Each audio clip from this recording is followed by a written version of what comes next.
Y bueno, para dar continuidad al programa, vamos a ver ahora el punto de vista de la ONU. Ya vimos la OPS y en esta siguiente charla va a estar con nosotros el doctor Simone Lucatello. Él va a dar su plática diferida porque no está en el país. Él trabaja en el grupo de expertos de la ONU sobre clima, el IPCC, y él va a hablar precisamente del impacto del cambio climático en la América del Norte. Ya la doctora Guajardo nos habló de lo que pasa en la región y él nos va a hablar de lo que pasa en la América del Norte, Estados Unidos, Canadá, México, y cómo el cambio climático está impactando mucho en esto. Adelante, doctor Lucatello.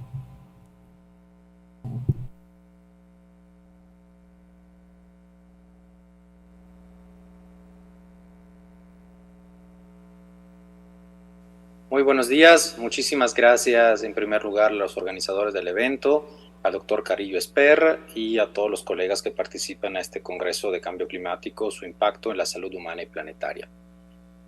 Yo voy a tratar el día de hoy de darle una explicación general de dónde estamos en este momento con la situación del cambio climático, de dónde venimos, cómo hemos llegado a esta condición actual que ya es de nivel alarmante. Hemos escuchado recientemente en muchos medios no solo que estamos en el año más cálido, sino que los meses, los últimos meses en particular han sido realmente enseguida uno más caliente que el otro, y justamente como pueden ver aquí en la pantalla, ya desde Naciones Unidas, la Organización de Naciones Unidas, en particular de su secretario general, ha escalado la narrativa global en torno al problema del cambio climático, y lo que se está diciendo es que hemos pasado de una era del calentamiento global a la era de la ebullición global. Es decir, nos estamos calentando cada vez más de una forma inusual, y además que está tocando a todos los países del mundo en diferentes formas. Entonces, lo que yo voy a estar dialogando y platicándole el día de hoy es justamente por qué hemos llegado a esta situación, cuáles pueden ser los impactos para la salud y cuáles son las consecuencias de este fenómeno, que ya es el primer fenómeno de cualquier agenda global de desarrollo y de política pública en todo el mundo. Y así debe de ser, porque hay una responsabilidad compartida no solo de los gobernantes de los países, sino que también de la sociedad y de la comunidad que está involucrada en la atención de este problema. Bueno, mi nombre es Simone Lucatello, soy profesor investigador de un centro público del CONACYT en México, del Consejo Nacional de Humanidades, Ciencia y Tecnología, el Instituto Mora, y también soy miembro del grupo de expertos de la ONU sobre cambio climático y del grupo de expertos del GEO7, que es el próximo informe de Naciones Unidas sobre la situación del medio ambiente global. Entonces voy a iniciar esperando luego, bueno, que podamos discutir y que a lo largo de este congreso y las diferentes sesiones puedan ustedes profundizar también a partir de algunas ideas que espero puedan interesarles. Entonces, bueno, empiezo con esto. En el mes de julio de 2023 fue el más caluroso que hemos encontrado en la historia a través de toda la información que tenemos disponible, los registros históricos. Y estamos ya en la que yo les decía, la era del horno global, ¿no? No es una exageración, no es un mensaje catastrofista, alarmista, al contrario, es una situación en la que hemos poco a poco llegado. Tampoco es nuevo y tampoco es nada, llevamos como científico más de 30 años, 40 años diciéndolo, que en diferentes formas el país, y no solo México, sino que el mundo se iba a calentar poco a poco. Entonces, nunca hemos tenido estas temperaturas en 120,000 años. Tenemos muchas maneras de registrar el aumento de temperaturas. Hay estaciones meteorológicas en todo el mundo y hay constantemente datos que llegan para decirnos cómo hemos ido aumentando, ¿no? en el mundo con esas temperaturas. Y hemos asistido también, y seguiremos asistiendo, eso es la mala noticia por un lado, a constantes cambios e impactos en diferentes momentos y en diferentes partes del mundo, donde se pueden manifestar fenómenos diferentes. Vamos a tener grandes olas de calor, podemos tener heladas, podemos tener granizadas, podemos tener incendios forestales, podemos tener impactos de los más diferentes, los eventos extremos, como le llamamos en términos científicos, y estos pueden tener impactos en la salud de las personas, algo que nos concierne en este congreso, en el medio ambiente y por supuesto en las economías, porque al final todo eso se traduce también en dinero y en recursos de cómo enfrentamos estos problemas, cuánto nos va a costar y qué impacto puede tener, ¿no? Una gestión en términos de salud mucho más acelerada y amplificada debido a los impactos del cambio climático. Entonces ustedes habrán visto, ¿no?, que en América del Norte, en Asia, en Europa, hemos tenido temperaturas récord por todos lados. Esta es una imagen que le decía que da un poco la idea, ¿no?, de que estuvimos en diferentes momentos desde julio, hace unas pocas semanas, y podemos ver cómo contemporáneamente todo el mundo, como se hubiera sido atacado, ¿no?, por olas de calor, se hubiera incendiado poco a poco. Esta idea de ebullición, ¿no?, del hervidero global viene de ahí, justo porque estamos viendo brotes de calor que están empezando, ¿no?, a surgir como una olla de agua caliente que ya saben, hierve y hace su ebullición. Lo que está pasando en el planeta. Entonces hemos tenido temperaturas en todas partes del mundo. Contemporánea, pues a México, aquí en el país hemos llegado a temperatura de 48 grados y más en el norte, centro-norte. Hemos llegado a más de 50 grados en los países árabes. Hemos llegado en el Mediterráneo también a casi 49 grados. En China, promedio superior por 2 o 3 semanas de 40 grados. En fin, en ese sentido estamos realmente frente a una situación nunca vista. Y esto nos debe llamar mucho la atención, porque, repito, es algo que no es nuevo, lo venimos diciendo desde mucho tiempo, pero tenemos que empezar a actuar de manera mucho más urgente y mucho más fuerte. Aquí tengo un breve video que me gustaría compartir con ustedes. Lo voy a proyectar, esperando se pueda ver y apreciar. Y lo que implica este video es una corrida de 30 segundos. Me gustaría mucho que ustedes pudieran apreciar con tiempo y lo volvemos a poner. Pero lo que van a ver ustedes es arriba, van a empezar a correr los tiempos. Estamos midiendo desde 1870 más o menos hasta la fecha. Luego les explico por qué de 1870 hasta la fecha. Y a la izquierda pueden ver ustedes un termómetro de aumento desde los 3, digamos, de menos 3 grados, casi menos 4 grados en Fahrenheit a más 4, o en centígrados, que es lo que es nuestra unidad de medida. En este caso va de menos 2 a 2 grados. Entonces, ¿qué significa? Y espero que lo aprecien nuevamente y que vean, ¿no? Fíjense sobre todo en los colores rojos, ¿no? Entonces, eso es lo que está pasando en este momento, a 2022. Tenemos básicamente en la parte norte del planeta, en el hemisferio norte, un color rojo muy fuerte, que significa que las temperaturas medidas, en este caso con este modelo de la NASA y de la Agencia Espacial Europea, estamos midiendo cuál es la anomalía de las temperaturas del planeta y cómo hemos ido, ¿no?, calentándonos a lo largo de 130, 140 años, un poco más.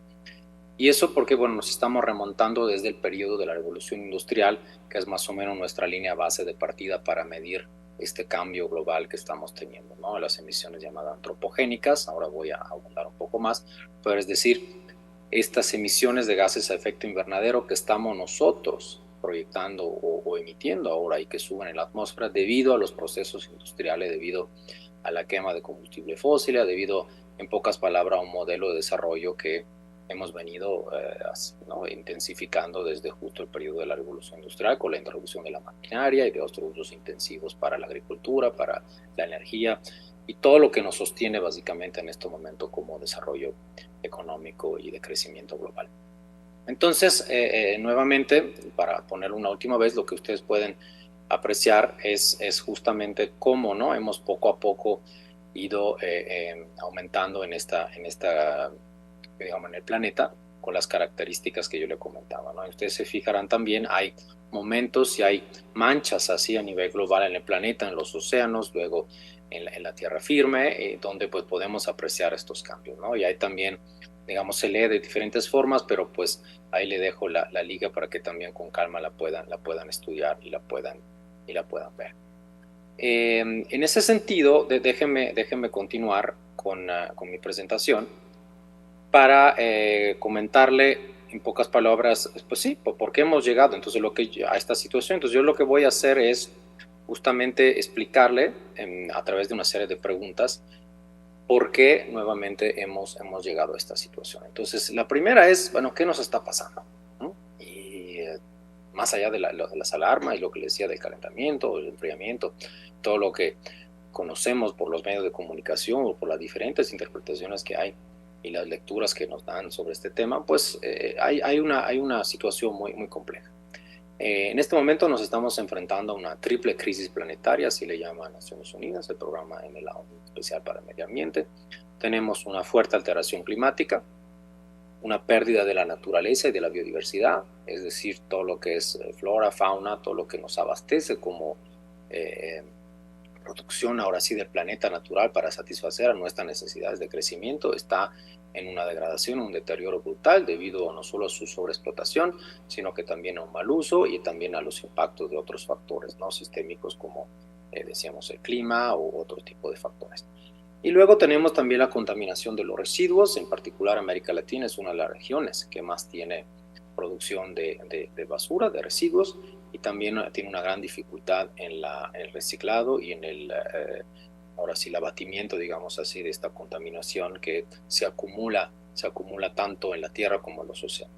Entonces es una triple crisis, como se le llama, que amenaza tanto el bienestar de las personas como la infraestructura misma en la cual nosotros nos movemos, ¿no? Estamos hablando de las ciudades en particular o en los pueblos, depende de los pueblos donde vivimos, dependiendo, ¿no? De nuestras condiciones, de nuestras situaciones donde vivimos. Entonces, tomen en cuenta, ese es un primer mensaje, estamos enfrentando diferentes crisis, venimos obviamente de una crisis del COVID, ¿no? 19 todavía no la hemos pasado, va a ser muy lenta la recuperación del impacto derivado del COVID, y también tenemos una crisis económica de la cual tampoco hemos salido. Saben que tenemos un freno, digamos, a la economía derivado de la guerra en Ucrania y de Rusia y de muchos otros factores. Entonces, desde una perspectiva con los lentes ambientales, tenemos esta triple crisis, pero también por el otro lado tenemos otras crisis ahí subyacentes que están y que llevan tiempo. Entonces podemos hablar realmente de múltiples crisis, pero repito, por el tema ambiental que nos concierne en este caso específico, estamos hablando específicamente de esto. Bueno, y no solo qué nos está pasando como planeta, que es la primera pregunta, sino por qué nos estamos calentando. Yo le mencionaba al inicio de esta sesión que la responsabilidad principal en este momento del cambio climático es derivada de la interferencia humana. El cambio climático siempre ha existido. Nuestro planeta, que lleva casi 5.000 millones de años, pues siempre se han calentado, enfriado, ha pasado por diferentes momentos. Además, hay una interacción importante con el Sol como fuente de energía.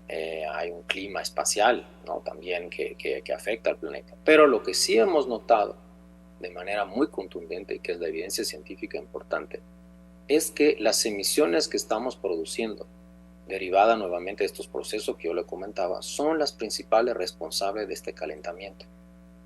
Ojo, calentamiento global no es cambio climático, ahora vamos a ver la diferencia, pero digamos, estamos aumentando las temperaturas promedio porque hay una enorme cantidad de gases que quedan atrapados en la atmósfera, que no pueden salir del planeta por diferentes razones, y estas funcionan y más bien se combinan esos gases con los que son las partículas energéticas que vienen de los procesos solares de entrada y salida de los flujos de radiación.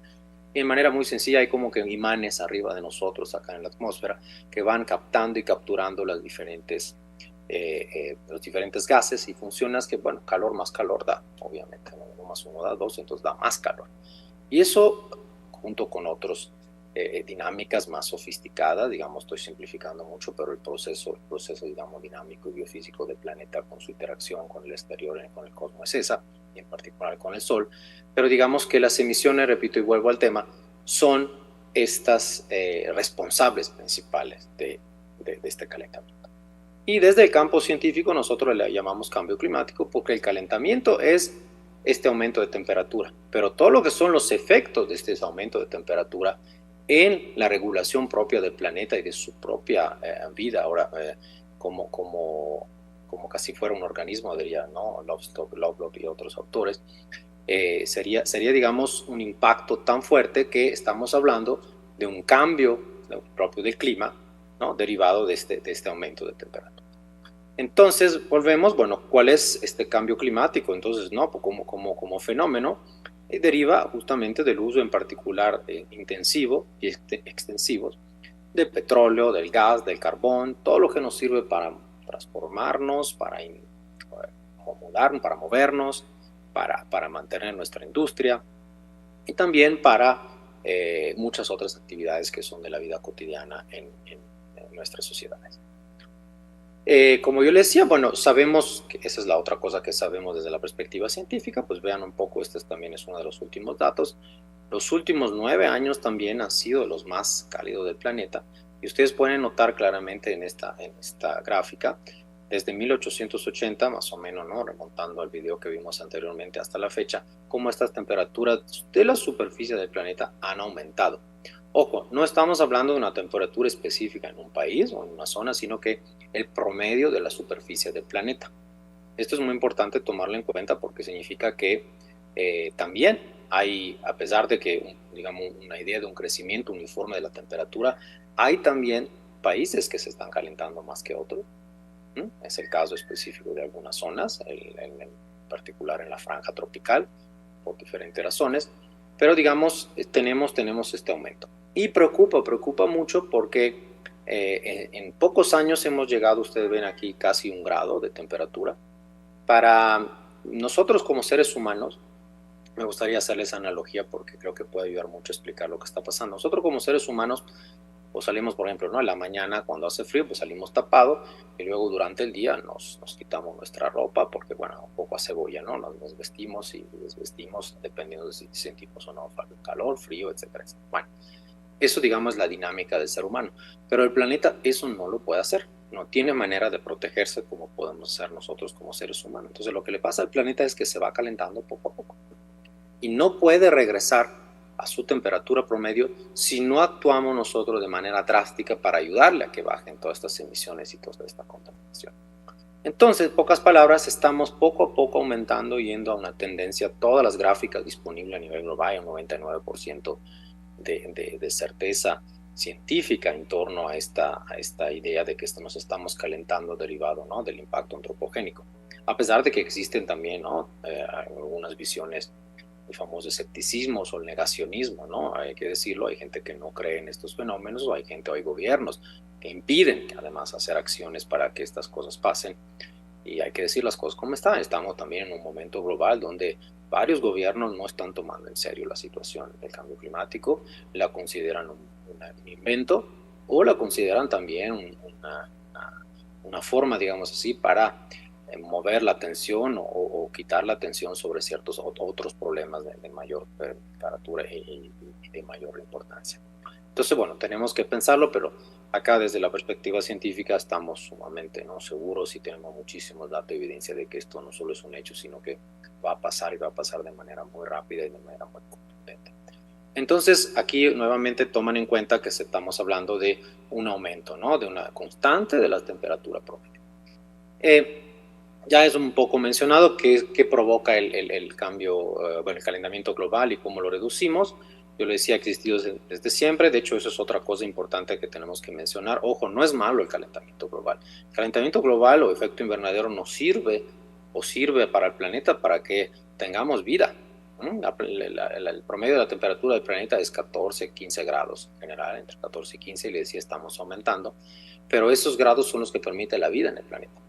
Entonces, y siempre eso se ha dado por los efectos naturales del tema del llamado efecto invernadero.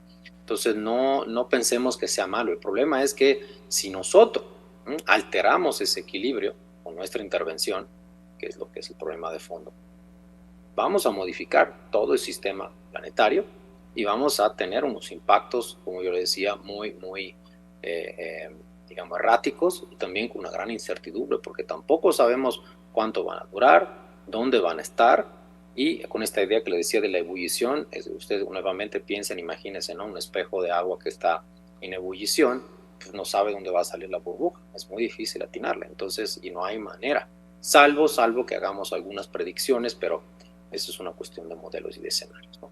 Entonces, bueno, resumo esta parte para definir un poco qué es el cambio climático, qué necesitamos entender en torno a este concepto. Entonces lo denominamos de manera científica, y esto también viene reflejado en la Convención Marco de Naciones Unidas sobre el Cambio Climático, que es el principal instrumento global que tenemos para el tema del cambio climático. Es una variación del clima de la Tierra, debido tanto a causas naturales, pero principalmente, como yo le decía, en los últimos 150 años, desde la segunda revolución industrial, por la acción humana, por la intervención humana. Traducida en quema de combustibles, yo le comentaba, pérdida de bosques, cuestiones de modificación también del uso de suelo, el tema del transporte, entre otros, ¿no? Y derivado nuevamente de este modelo que hemos decidido adoptar, ¿no?, como planeta para nuestro bienestar. Ahora, otra pregunta importante, ¿cómo se manifiesta? Y aquí vienen todos los aspectos que pueden interesar a la cuestión de la salud. En este momento tenemos 5 o 6 grandes temas, digamos, que ya reconocemos como manifestación clara, ¿no?, de los impactos del clima. Las sequías, ese es un tema enorme, hemos aumentado de un 40-50% las sequías a nivel global en diferentes áreas. Esto significa que tenemos también datos, ustedes ven el monitoreo, por ejemplo, el monitor de sequía de América del Norte, pueden notar en este momento que está pasando, no solo es debido a la falta de precipitaciones o la ausencia de agua, sino que también es debido a procesos de desertificación propios, ¿no?, de ciertas zonas del planeta, y también por un conjunto de factores que no tengo tiempo acá desglosar, pero pues ahí está. Luego, al mismo tiempo, bueno, hay escasez de agua, ese es un tema del estrés hídrico, es una cosa de cada día. Ustedes saben que a nivel de México hay casi diariamente una reunión del Gabinete de Seguridad Nacional para discutir los problemas del agua en el país y cómo resolverlo, ¿no? Entonces, no solo nos enfrentamos a menos lluvia, menos precipitaciones, a pesar de que al mismo tiempo podemos tener, ¿no?, fenómenos muy intensos, por ejemplo, la temporada de huracanes, ¿no? Puede ser que sean muchos mayor el número de huracanes que tenemos y de ciclones, y que tengan también consigo, ¿no?, mucha más frecuencia, menos frecuencia y más intensidad en lo que es la cantidad de agua que pueden producir, ¿no?, estos meteoros. Entonces, es un tema muy complejo donde intervienen estas dinámicas, pero bueno, para mencionar el agua. Luego vienen los incendios, cuestiones pues han visto también, ¿no?, como hace pocos años en Australia, ¿no?, pues puso de rodilla al país el tema de los incendios. Lo tenemos en el caso de los Alpes en Europa, tenemos en el caso de Estados Unidos, lo tenemos en África, lo tenemos en muchas partes. Nuevamente hay este mapa, ¿no?, muy claro de lo que son los impactos. Tenemos un tema importante de inundaciones, vean qué ha pasado hace poco en el sureste de Asia o en la misma parte tropical de África. Tenemos ¿no?, cantidades obviamente de personas no solo afectadas y desplazadas, sino que muertos, muchísimos muertos. Todo esto, por cierto, se traduce en desastres, se traduce en impactos no solamente, como decías, económicos y sociales, sino que en cuestiones de desplazamiento, en cuestiones de, ahora sí, ¿no?, del número de muertes que están aumentando de manera vertical y exponencial. Y luego, bueno, tenemos el tema de los deshielos de los polos. Es una cosa que a veces uno piensa que no nos toca, porque, bueno, estamos bastante lejos de los polos, entre comillas, ¿no? Porque evidentemente lo que está haciendo el calentamiento global es concentrarse. Si ustedes vieron en el caso específico y se recuerdan en la parte del hemisferio norte, eso implica que allá donde se encuentra una de las reservas de agua más importantes del mundo, el Polo Norte, pues ahí se va calentando. Obviamente el agua que se derrita, ¿no?, de los cielos, pues entra en los mares y aumenta los volúmenes de agua en el mar, y esto implica que haya ese famoso aumento, ¿no?, del nivel del mar en zonas costeras. Hay mapas muy claros, por ejemplo, de lo que nos puede pasar en el caso del sureste de México. Ya hay evidencia de pueblos que se están moviendo porque el agua aumentó y ya no es vivible, ¿no?, en ciertas zonas del país poder estar, y así en muchas otras partes del mundo. Entonces, eso también es un escenario nuevamente muy, muy complicado, ¿no? Y luego, bueno, hay tormentas catastróficas. Lo hemos visto tanto en el reciente invierno como aquí en la primavera. Hay supertormentas que han aparecido y que no sabíamos de su existencia y que se manifiestan nuevamente con una intensidad brutal. Y todo eso tiene impactos muy, muy fuertes en los sistemas de salud, porque finalmente nos afecta. Piensen a las olas de calor, ¿no?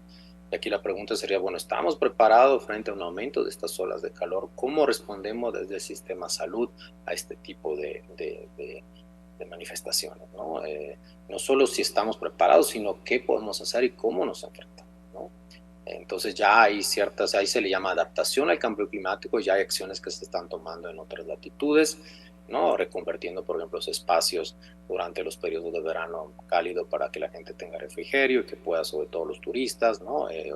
Se puede, digamos, hay muchas formas de ver esto, pero estamos transitando hacia un tema de adaptación importante y de resiliencia, otra palabra que se utiliza mucho, y sí, desde el sector salud, yo espero supongo que es más que supongo es la idea de este congreso, es que justamente salgamos, ¿no?, con algunas propuestas muy concretas de política pública para empezar a enfrentar estas anomalías derivadas de cambio climático.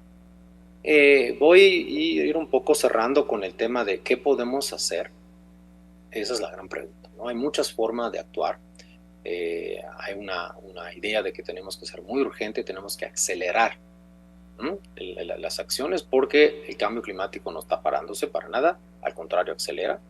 Entonces hay diferentes mecanismos, como yo decía, y uno de los más importantes, aunque no siempre es efectivo, es lo mejor que tenemos, aunque no es definitivamente lo máximo, hay que decirlo, es un mecanismo intergubernamental derivado de un acuerdo global que se llama el Acuerdo de París, y que son los mecanismos de reunión de las llamadas COP, que son las conferencias de las partes que toman lugar cada año y se reúnen los países para discutir.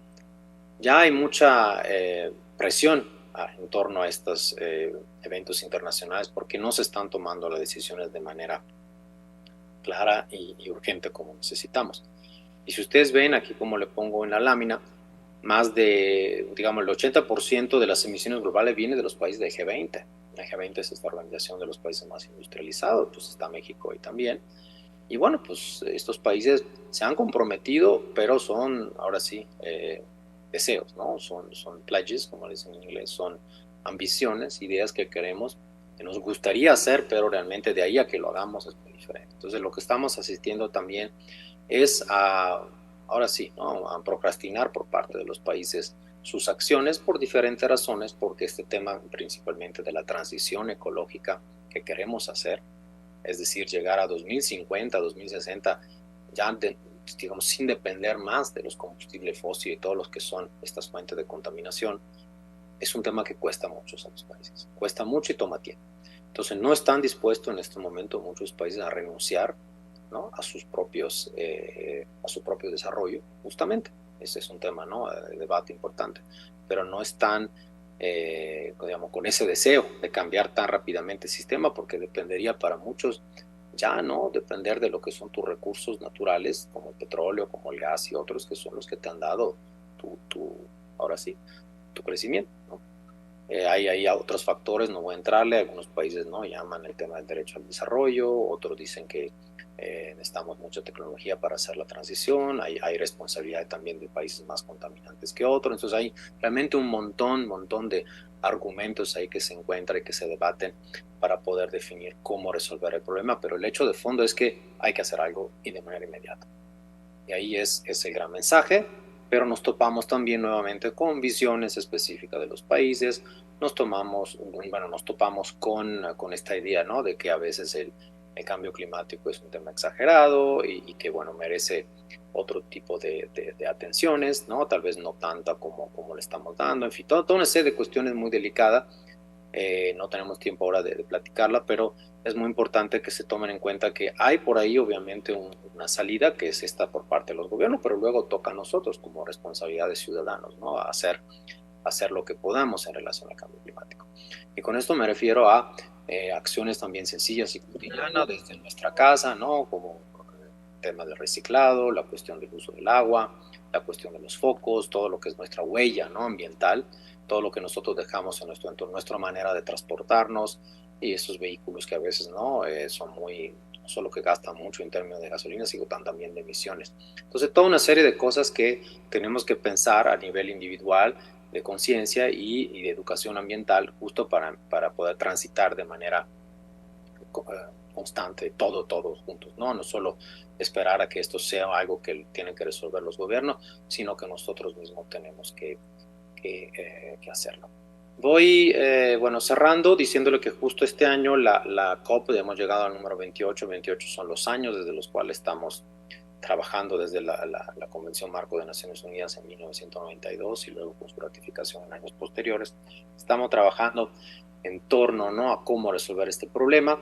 Este año los temas a tratar son la revisión de los acuerdos y de las metas, esa idea de la aceleración, de cómo vamos a enfrentar de manera rápida el problema, cómo vamos también con los cumplimientos de estas metas hasta ahora. Ustedes saben que cada país tiene digamos una manera traducir sus propias metas, que se llaman las contribuciones nacionalmente determinadas, que son unas hojas, digamos, voluntarias que los países transmiten a Naciones Unidas, donde dice yo quiero reducir tanto, ¿no? En el caso de México, la idea es reducir entre 33% más o menos para 2030 o a 2050, dependiendo, se están cambiando mucho las líneas ahí base, entonces depende mucho de los compromisos de cada país, pero eso pasa también por proceso de transición energética, por ejemplo el cambio, ¿no?, a las energías renovables y otras cuestiones.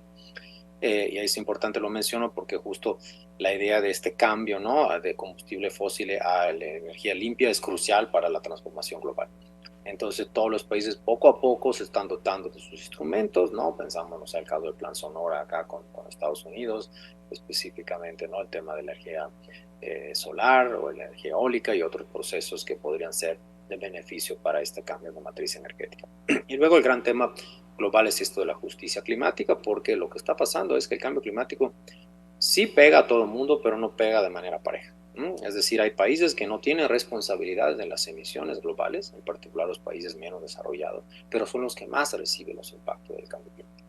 Entonces se habla de una justicia ahí también distributiva, de una justicia que sea equitativa al final, ¿no? Entonces, ¿eso qué significa? Significa que hay que fincar responsabilidades, algo que de alguna manera está pasando, pero también los países principales emisores globales, Estados Unidos, una parte de Europa, China evidentemente ahora ya son los principales emisores, pues tienen todos nuevamente hay algo que hacer, ¿no? No solamente en aportar conocimientos y tecnología, sino que dotar también, ¿no?, a los diferentes países con sus diferentes niveles de desarrollo de los instrumentos para poder hacer esta transición.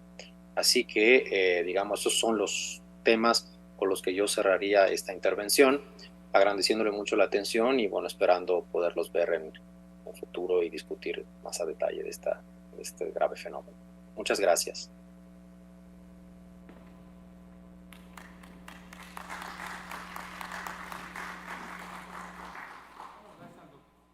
Gracias, doctor Lucatello, por esta excelente charla desde el punto de vista de la perspectiva de la ONU, de cómo contemplan el cambio climático, las acciones que han tomado y los proyectos que tienen de trabajo en relación a este tema. Y ahora vienen un par de charlas bien importantes. Ya vimos lo que pasa a nivel global, lo que pasa a nivel local en las Américas, en la ONU, lo que dicen los expertos en determinantes de salud, ya el cambio climático como un determinante ambiental de salud, lo jurídico, ya nos empapamos en este día de lo que es lo global en el cambio climático. Pero ahora vienen dos temas bien importantes. ¿Qué pasa a nivel de los hospitales? Cuando nosotros llegamos a un hospital o a un servicio de salud, bueno, pensamos que llegamos a la tierra prometida y que de ahí vamos a salir muy bien y no va a haber ningún problema. Pero bueno, últimamente un gran grupo de estudiosos y un buen número de agrupaciones han venido estudiando qué hacen los hospitales, qué pasa en los quirófanos, qué pasa en los servicios de terapia intensiva, en anestesiología, en relación a su contribución a la contaminación ambiental. Y contaminan mucho, más de lo que uno pudiese haber pensado.